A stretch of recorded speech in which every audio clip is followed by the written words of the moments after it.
Alright guys, so this is part 3 of 3. If you haven't watched the other videos, this is all about Apple leaks that are coming in the near future. So WWDC is just around the corner, and rather than just focusing on those topics, I thought I'd focus over the next 2 years. A lot of information comes out during WWDC about products that are going to be coming, and it's all from trusted sources, a lot of leaks buried in code, so there's a bunch of topics to cover. I've decided to break this up into 3 parts. Number 1 was Apple headliners, those big names of Apple products coming in the next 2 years.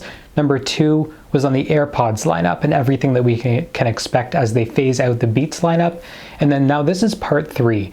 So this is everything else that I haven't covered in those other videos. A lot of exciting products that we've either forgotten about that are resurfacing or net new that we haven't really heard a lot of information on. And that includes a folding iPhone, AirTags, new iPad lineup, and a bunch of other leaks. So let's just get into it.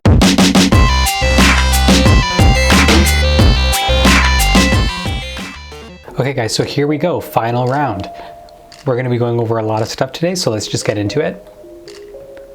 So number 1, starting with the iMac. I did talk about this briefly on my WWDC what to expect. We don't know for sure if it's coming now or if it's coming later on in the year, but we do know that Apple is working on this, and we do know it's completely redesigned. So the couple of things that we've been told are, number 1, it's going to have an iPad Pro design language, and that what we mean by that is the flat edges, the rounded corners, and these slight bezels that are much smaller. So looking at a current iMac, of course, you've got the thick bezel on the bottom for the Apple logo.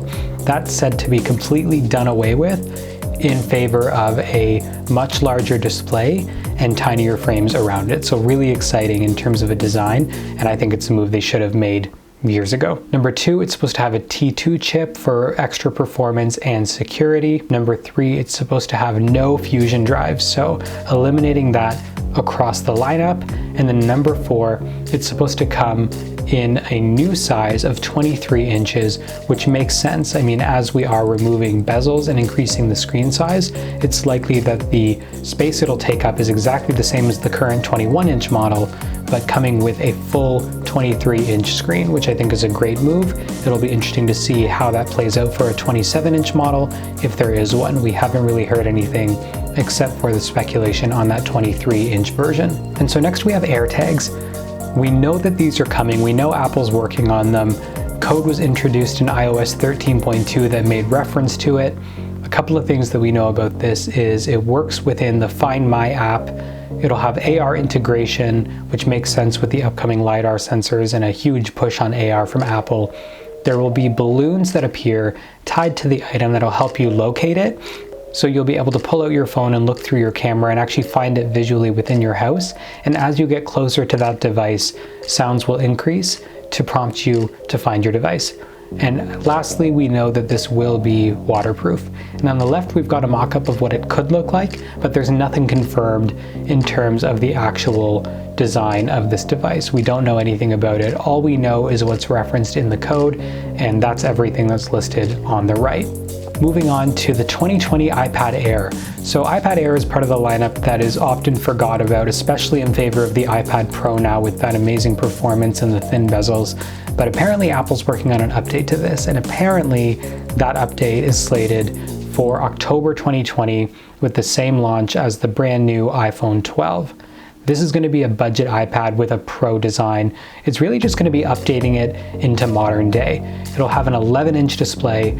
Touch ID under the screen is very likely to be coming. A notchless mini LED display. USB-C to bring it up to that Pro lineup, as currently it has Lightning, but it'll be moving. And then Magic Keyboard support. So all of these really great features. I think it's going to do wildly well if it is launched, but this is all speculation. We've just heard that an iPad Air is being worked on, and it's likely to come later this year. So next we have the 2021 iPad Pro, which is slated to be coming in the first half of 2021. So we know they just updated it with some minor performance updates along with the announcement of a Magic Keyboard.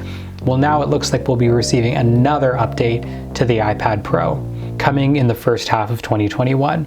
That's said to have an A14X chip for improved performance, mini LED display, 5G cellular to bring it up to speed with all of these devices that are being launched, and it'll be around the same price point as the current iPad. So that's everything we know what's coming. It seems like some very modest improvements, and that'll be coming in the first half of 2021. And lastly, one of the most exciting ones we're hearing about is a foldable iPhone. We really don't know a lot about this, but Jon Prosser as well as a lot of other leakers have confirmed that it's being worked on and they've seen early prototypes. So here's everything that we know. So in terms of a release date, we really don't know anything about this whatsoever. We'll have to stay tuned for that. The renderings on the right are just that, they're renderings. We really don't know for sure. It's said to have 2 separate displays joined by a hinge, but when folded out will look like one clear interface. So I imagine very slim bezels around it. It'll have rounded edges like the iPhone 11, or at least the current rendering does. It'll have a stainless steel body, so very much essentially 2 iPhone 11s put together is kind of what the design will look like. It'll have no notch. Instead, it'll have a tiny forehead on the outer display for Face ID. So this is actually a screen grab that's taken from iOS 14 early leaks that came at the beginning of this year. It shows in the wallpaper collections an iPhone with slim bezels and 2 screens on it. I don't think this is meant to be reference to the foldable iPhone, but in terms of a design, this will get us a pretty good idea of what it could be. You'll see it has the 2 screens. They'll be joined by a hinge in the middle, but when flat, you won't see a lot of interference between the 2. Again, nothing confirmed in terms of this actual display, but a lot of exciting stuff. If this is what the renderings are going to look like, it could bridge that gap between iPhone and iPad, so really looking forward to that. So like I said, WWDC is coming next week. There's going to be a lot of information coming out, and I will of course post a roundup of everything if you don't get to see it, so stay tuned for that and hit the subscribe button so that you are notified when that video comes out. So that concludes all of the leaks that I have right now. As I get more, I'll continue to keep you updated, but let me know in the comments what you guys were most interested in. I mean, even not just in this video, I've done a 3-part segment, so let me know what you're most excited about over the next 3 years. Let me know what you think is actually coming and what you think might not be released in the future. As always, hit that subscribe button to see more from me and hit that like button if you enjoyed it, and I'll see you in the next one.